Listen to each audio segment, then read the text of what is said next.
Le volume acheteur et vendeur en trading, bienvenue dans cette nouvelle vidéo de ma formation 100% gratuite sur YouTube. Aujourd'hui, on va comprendre ce qui fait vraiment bouger le marché. Je vais vous expliquer quels sont les termes que vous m'entendez utiliser, ceux qui me suivent en live, absorption, attente de volume acheteur, de volume vendeur, etc. Pourquoi déjà le volume est central en trading? En trading, les gars, le prix, il ne bouge jamais par hasard. Derrière chaque mouvement que vous voyez, il y a une bataille permanente entre les acheteurs qui font pousser le prix à la hausse et les vendeurs qui font pousser le prix à la baisse. Le volume, ça représente cette bataille-là. En fait, c'est la trace que vous voyez quand vous êtes sur TradingView de l'activité du marché et là où l'argent rentre et là où l'argent sort. Sans volume, forcément, il n'y a pas de mouvement durable. C'est là où il y a un peu de range et où il y a de la faible volatilité. Et c'est là où vous voyez vraiment pas beaucoup de mouvement sur les marchés. Sans volume, il n'y a pas de mouvement durable. Comprendre le volume, c'est comprendre pourquoi est-ce que les prix ils montent et pourquoi est-ce que le prix il baisse, excusez-moi, ou alors il bloque, comme ce que je viens de vous dire. Disclaimer important avant de commencer la vidéo, le contenu de cette vidéo, il est fourni à titre strictement éducatif. C'est pas, ça constitue en aucun cas un conseil en investissement. Et le trading comporte des risques et forcément, ça peut entraîner des pertes en capital. Chacun est responsable de ses décisions, de sa stratégie et de sa gestion du risque. Rappel ultra simple. Comment est-ce qu'un prix bouge? Les gars, le principe il est très simple, c'est que le prix monte quand les acheteurs sont dominants et le prix baisse quand les vendeurs sont dominants, peu importe le marché. Vous voyez, si on va sur le gold, parce que oui, pendant mes vidéos, je vous montre de la pratique, pas uniquement de la théorie. Donc là, globalement, sur ce mouvement ici qu'on a eu à 7h45, aujourd'hui on est le mercredi 21 janvier, et bah ici, on voit qu'on a eu un fort volume vendeur de, hop, de là jusqu'à... On a eu tout ça, on a eu un volume vendeur. Ce volume vendeur. Pourquoi est-ce que là, le marché baisse? Bah, pour la simple et bonne raison qu'à ce niveau-là, des vendeurs se sont positionnés. Ils avaient plus de force, entre guillemets, que les acheteurs qui étaient positionnés juste avant. Ce qui fait que les acheteurs ici se sont pas manifestés, les vendeurs ont pris la main et on a eu lieu à cette baisse. Pareil en cas inverse, ici, on a point haut, point bas, point haut, point bas, point haut. On a une tendance haussière. Pourquoi? Parce que tout simplement, après cette tendance baissière, et ben là, les vendeurs ont plus la main, ils arrêtent de vendre, ou alors les acheteurs ont plus de puissance qu'eux, reprennent la main, et puis on a un volume acheteur. C'est pas très compliqué à comprendre. Même avant de parler de stratégie, d'order block, de fair value gap, bon, personnellement je traite pas les order blocks, mais même avant de parler de VWAP, etc. Encore une fois, ne vous inquiétez pas, si vous regardez cette vidéo et vous comprenez rien à c'est quoi fair value gap, c'est quoi VWAP, tout ça, ça fera partie de vidéos individuelles dans cette formation. Ne regardez pas cette vidéo si vous n'avez pas vu les premières vidéos de la playlist. Donc, voilà, c'est ce que j'avais dit, peu importe le marché, que ça soit sur le forex, les indices, la crypto, les matières premières, le prix ne bouge que parce que quelqu'un achète ou vend. Le volume est donc la preuve visible de cette interaction. Qu'est-ce que le volume acheteur et vendeur? Le volume acheteur correspond aux transactions exécutées à l'achat et le volume vendeur, quand les gens vendent, forcément, ça correspond aux transactions exécutées à la vente, ce qui fait baisser le prix. Et quand vous les regardez, on peut savoir qui contrôle réellement le marché, où se situe la pression dominante, si un mouvement est solide ou fragile. Le volume permet de voir ce que fait le marché, pas ce qu'on espère qu'il fasse. Donc par exemple, l'exemple qu'on a pris ici, bah là c'était un fort volume. Ok, c'était pas compliqué de prendre du recul sur le graphe et de comprendre qu'à ce niveau-là, fort volume vendeur, les vendeurs avaient la main. Pourquoi le volume est important et plus important que les zones qui sont entre guillemets seules? Les zones de prix sont utiles. Ok, ça, c'est sûr, mais une zone sans volume ne vaut rien. Ce qui compte réellement, c'est la réaction du marché sur une zone, l'engagement des acheteurs ou des vendeurs et l'acceptation ou le rejet du prix. Restez bien jusqu'à la fin de la vidéo parce que je vais vous montrer des cas concrets que j'ai déjà préparés, entre guillemets, qui se sont passés un peu ce matin. Donc j'ai déjà des exemples à vous montrer. Par exemple, quand on dit, par exemple, imaginez-vous, je prends l'exemple de quelqu'un qui trade un order block, en sachant que vous êtes beaucoup à trader ce concept-là. Moi, personnellement, je ne le traite pas, mais imaginons que vous voyez un order block à ce niveau-là, et que vous vous dites, OK, à ce niveau-là, je vais prendre un achat, vous prenez l'achat, votre stop loss est ici, vous vous faites sortir. Alors, ça, c'est une zone probable que vous attendez, encore une fois en parlant probabilité en trading, et là, vous avez un fort volume vendeur ici. Ce fort volume vendeur, il vous emmène sur votre zone. Mais ici, est-ce que vous prenez la décision d'acheter immédiatement parce que vous avez votre zone que vous attendez à l'achat? Bah clairement non. Pourquoi? Parce que si vous vous mettez en plus petit time frame, si vous vous mettez en M1 par exemple, ou même rester en M5, bah là, il n'y a pas d'acheteur qui se réveille. À ce niveau-là, à ce niveau-là, à ce niveau-là, il n'y a aucun acheteur qui se réveille. Et c'est pour ça que je dis que le prix, comprendre la compréhension du volume acheteur et la compréhension du volume vendeur, c'est ça qui vraiment va vous donner les zones d'achat, de vente, de zones que vous attendez probablement, etc. Et là, par exemple, on le voit, il y avait un fair value gap ici, on est venu combler pile poil la fair value gap avant de repartir à la hausse.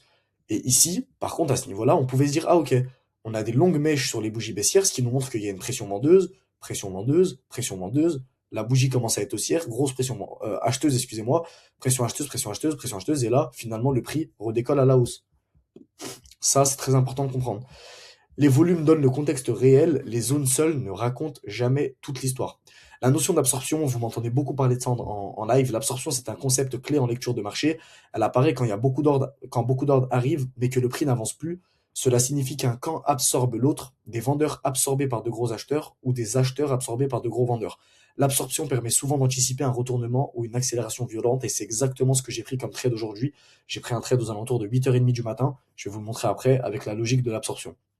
Donc ma logique de trading à moi, c'est l'order flow. Ma logique de trading, ça repose sur ça, interprétation, volume acheteur et vendeur. Et je cherche avant tout à comprendre qui est en contrôle du marché, où le volume rentre réellement, et si le mouvement il est sain ou il est plutôt piégeux. Je ne trade pas ce que je pense, je trade ce que le marché montre. Donc sur l'absorption, j'ai un très très bon exemple à vous donner parce que ça m'est arrivé ce matin et le trade a été pris avec un RR de 5, donc c'était un très beau trade. Donc on parlera bien sûr du VWAP plus tard, on n'est pas là pour faire une vidéo sur cette stratégie, mais là le prix arrive dans une zone que j'attends, qui est du coup le VWAP daily sur un probable achat, je dis bien probable, donc moi j'attendais cette zone-là pour, je l'avais dit dans le Telegram qui est dans la description, où j'attendais un achat dans cette zone-là probablement. À ce niveau-là, qu'est-ce que je vois? Ok, je sais qu'on a un fair value gap M5 ici, sans parler de stratégie, le contexte me donne un fair value gap, le contexte me donne une zone, et on a mon VWAP à l'intérieur. Ok, pour que le prix, quand il est là, il arrive sur ma zone que j'attends. Est-ce qu'il y a des acheteurs ou il y a des vendeurs? Bah, il y a des vendeurs et il y a un fort volume vendeur. Pourquoi? Parce que s'il y aurait des acheteurs, ma zone, on serait pas revenu dessus. On aurait fait ça. Et ma zone, on serait pas venu la chercher. Mais là, par contre, ma zone, on vient la chercher, donc c'est qu'il y a un volume vendeur avant qu'on arrive sur ma zone où j'attends probablement un volume acheteur et prendre un achat.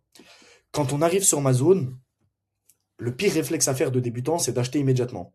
Ok? Parce que tu n'as aucune idée, tu n'as aucune confirmation de est-ce que les vendeurs vont pas encore plus se montrer agressifs? Est-ce que les acheteurs vont peut-être pas se montrer? Si les acheteurs ne se montrent pas et se réveillent pas à ce niveau-là, bah à ce compte-là, le marché va partir beaucoup plus bas. Par contre, à ce niveau-là, moi, sur cette bougie, je commence à comprendre. Quelle est mon interprétation du marché? Mon interprétation, c'est OK.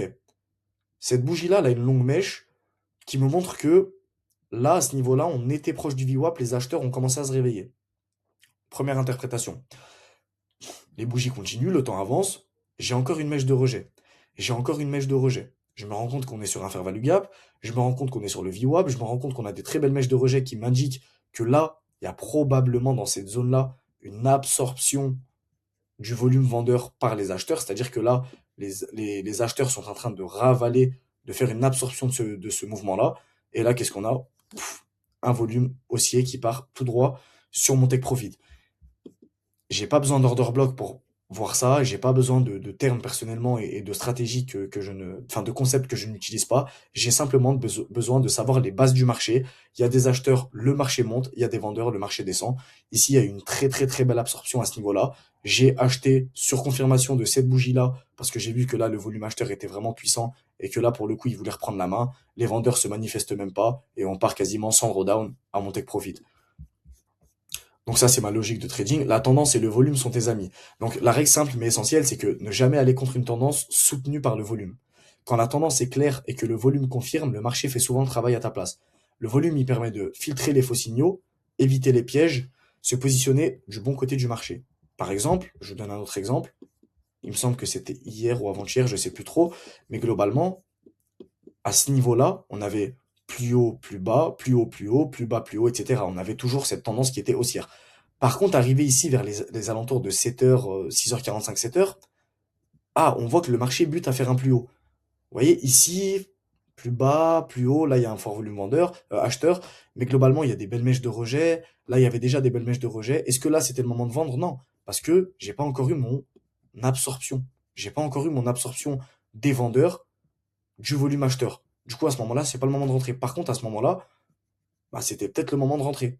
Malheureusement, on n'est pas revenu combler la fair value gap, c'est pour ça que je suis pas rentré en position. Mais, euh, mais sinon, c'était une très belle zone, comme la zone de ce matin. Fort volume vendeur, VWAP, interprétation, marché globalement en HTF, il est haussier, la géopolitique, elle est haussière. On a parlé de l'analyse fondamentale, excusez-moi, dans la précédente vidéo, donc allez la voir. Ok, donc là, j'ai des confirmations géopolitiques, j'ai le biais global du marché.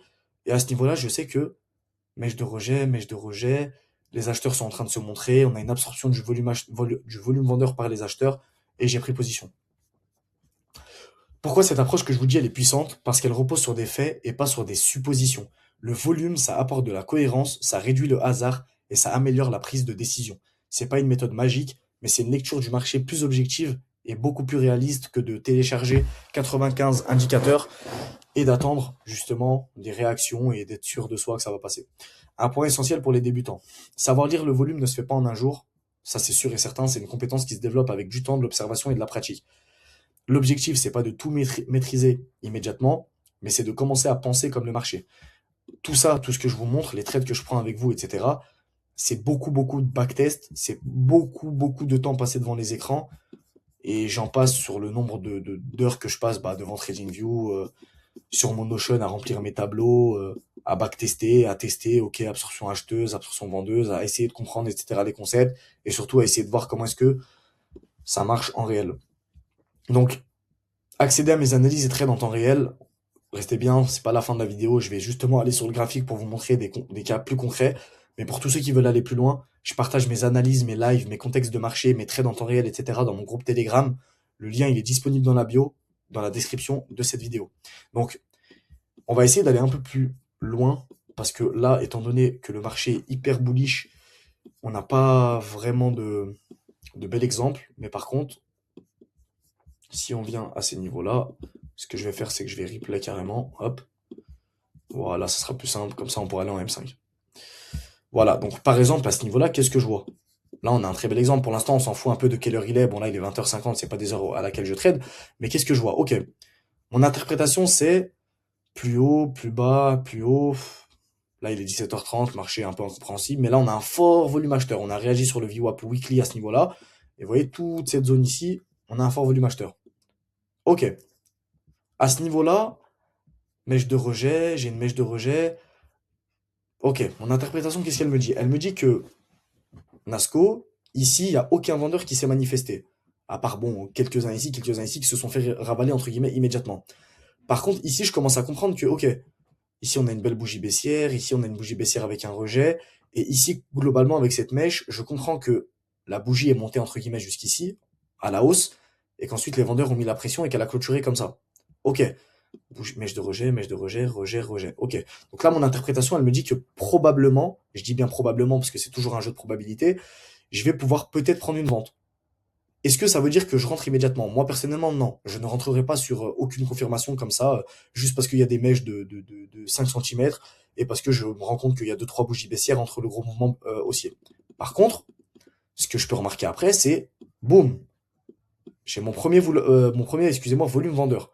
J'ai mon premier volume vendeur. Ça, c'est intéressant par contre à voir. On voit que les acheteurs, quelques temps, ils ont essayé de reprendre la main, ils se sont fait ravaler par le volume vendeur. Donc à ce niveau-là, en fait, j'ai une absorption du volume acheteur par les vendeurs. Et où est-ce que moi, personnellement, alors c'est pas vraiment, mais c'est pas non plus les setups que je traite tout le temps, ça m'arrive parfois, je sais que ça m'est arrivé souvent, mais globalement, j'attends toujours la création d'un fair value gap quand on a des volumes baissiers comme ça. Ça me montre que le marché, il veut pousser à la baisse. J'aurais pu prendre position comme ça, rechercher le VWAP weekly, et ça serait un beau take profit à 3,92 de R.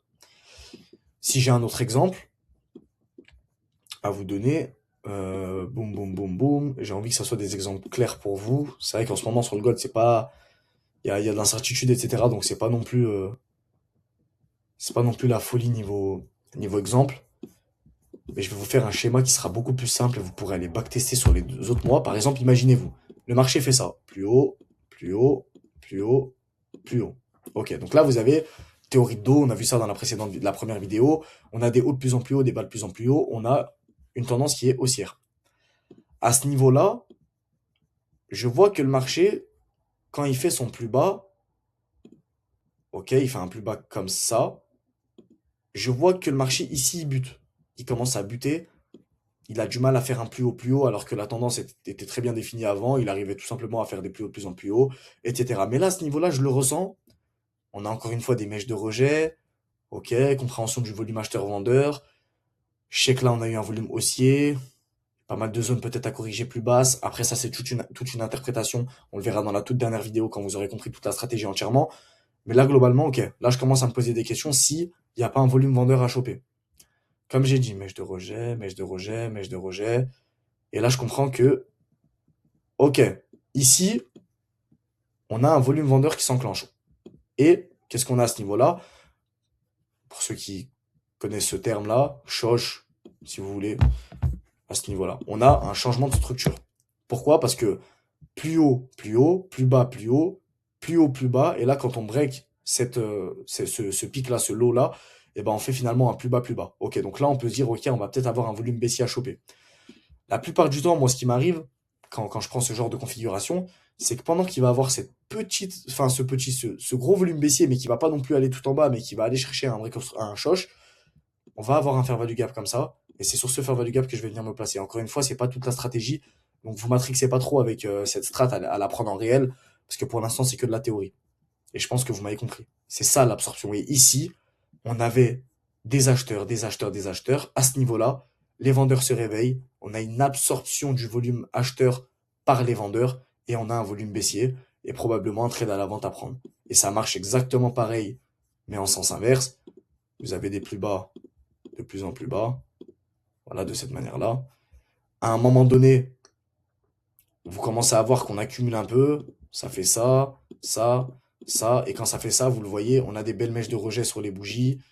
Hop, hop, hop. Ce qui nous montre que à ce niveau-là, ah, il y a peut-être des acheteurs qui sont en train de se réveiller. Et là, dans ce cas-là, absorption du volume vendeur par les acheteurs. Absorption du volume baissier qu'on a eu ici par les acheteurs ici qui vont probablement peut-être reprendre la main. Probablement attendre, boum, quelque chose de comme ça où on voit vraiment que les acheteurs se réveillent, un fair value gap haussier pour probablement se dire de prendre un achat et d'aller target plus haut. Ok les gars, donc si j'ai mis la vidéo en pause, c'était pour vous montrer des exemples concrets de trades que j'ai pris. Alors c'est du backtest, c'est pas des trades en réel. Les trades en réel, c'est la même chose, c'est juste que forcément niveau psycho, etc. Faut réfléchir un petit peu plus, etc. Mais là, je vais vous montrer des trades que j'avais pris en backtest sur le mois de janvier 2025, 2024, je sais plus exactement. Donc, à ce niveau-là, quelle est mon interprétation du marché exactement comme on l'a vu en théorie tout à l'heure par mes schémas? Point haut, point bas, point haut, point bas, point haut. Ok, donc là, je sais qu'on est sur une tendance qui est haussière. À ce niveau-là, dans la souris, normalement, vous la voyez bien. Ici, je vois que le marché, il a du mal. Je le vois très bien. Pourquoi? Mèche de rejet. Les vendeurs, là, ils commencent à se montrer, alors qu'à ce niveau-là, ils se montraient pas du tout. On a des belles mèches de rejet là, là, ici. Les vendeurs commencent à se montrer, etc. Ok. On a un premier fort volume baissier. Ici, heureusement que je rentre pas. Pourquoi? Parce que si je rentre ici, mon SL, imaginons qu'il soit au-dessus de cette mèche, probable que je me fasse SL, ou alors probable que, en fait, mon entrée est pas bonne et que, bon, finalement, le trade part dans votre sens, hein, mais c'est pas la bonne entrée optimale pour avoir un bon risque to reward. Par contre, je sais que, ok, haut, ok, là, on a un bas plus bas, là, on a un haut plus bas. Ok, là, j'ai exactement ce que je vous ai expliqué en pratique, en théorique. Et là, quand on a ce volume baissier qui s'enclenche, j'ai un fair value gap qui se crée. Je rentre sur la fair value gap à ce niveau-là, j'ai un bon risk to reward, mon SL est assez large sur ce genre de configuration. Mon TP, bon, j'aurais pu le mettre plus bas sur le VWAP Daily, take profit. Ça, c'est le premier trade que je voulais vous montrer. Le deuxième, c'est exactement la même configuration. Point haut, point bas, point haut, point bas, point haut, point bas, point haut, point bas. On a une tendance haussière. Ok. À ce niveau-là, ok. Je vois que le marché, il range un peu. Grosse mèche de rejet à ce niveau-là. Le prix monte jusqu'à là. Les vendeurs mettent la pression. Le prix revient ici. Mèche de rejet, mèche de rejet. Et je vois que les vendeurs, encore une fois, se montrent beaucoup plus que ce qui se montrait dans les petites corrections ici. Et dans tous les cas, ces corrections sont des corrections classiques. On a vu ça dans la théorie de dos. On est obligé d'avoir des hauts plus bas pour avoir cette confirmation. Et là, comme j'ai dit tout à l'heure, mouvement baissier qui s'enclenche. Fair value gap qui est créé, baissière qui me montre que le prix veut pousser à la baisse. On comble la fair value gap. Je rentre sur le comblement de la fair value gap. SL assez large, take profit. Et je viens chercher le VWAP weekly. On en parlera dans d'autres vidéos. Et le dernier exemple que je voulais vous donner, qui est un peu différent, mais c'est pour que vous ayez tout le contexte. Donc, boum, boum, boum, boum, boum. Ok, on a un volume baissier ici. On a une tendance baissière. Je voulais vous montrer un exemple dans autre chose. Et là, à ce niveau-là, ok, mèches de rejet, qui sont pas vraiment trop des mèches de rejet, mais c'est pour ça que je voulais vous montrer cet exemple-là. Sur cet exemple-là, bah, ici, il n'y a pas d'acheteur qui se réveille. Pourquoi est-ce qu'il a acheté ici? Alors qu'il a dit qu'il attendait justement que les acheteurs se réveillaient, il attendait une absorption du volume acheteur, enfin, absorption du volume vendeur par les acheteurs, excusez-moi. Bah, parce que j'ai d'autres confirmations qu'on verra dans d'autres vidéos. Et c'était pour faire la transition vers les autres vidéos. Pourquoi? Parce qu'on va avoir les zones OTE, on va avoir les fair value gap, on va avoir le VWAP, la compréhension de l'OTE, de premium, discount, etc. Et c'est pour ça que là, à ce niveau-là, Et bah, je suis rentré parce que j'avais d'autres confirmations. J'avais du fair value gap H4, j'avais ma zone OTE. Et finalement, je suis rentré sur cette fair value gap bullish qui a été créée. Donc finalement, ça revient à ce que je vous ai dit en théorie. Fort volume haussier, fair value gap créé à la hausse, qui me montre que le prix veut pousser à la hausse. Je rentre sur la fair value gap, TP1, enfin un TP ici qui peut être au VWAP weekly. Et le TP final qui a été très très très très bien positionné. Pourquoi? Parce qu'on avait un fair value gap H4 baissier avec le VWAP daily qui était dans la zone. Donc voilà. Hop, en tout cas, si vous voulez avoir accès, comme j'ai dit, à tout ce qui est trade, etc., ça se passe tout dans la description. J'espère que vous avez kiffé cette vidéo. J'ai essayé d'être le plus transparent possible et surtout d'expliquer le plus facilement pour les débutants qui vont regarder cette vidéo. Merci d'avoir suivi cette vidéo. Passez une excellente journée, soirée par rapport à l'heure à laquelle vous regardez la vidéo. Et on se dit à la prochaine vidéo de formation. Ciao.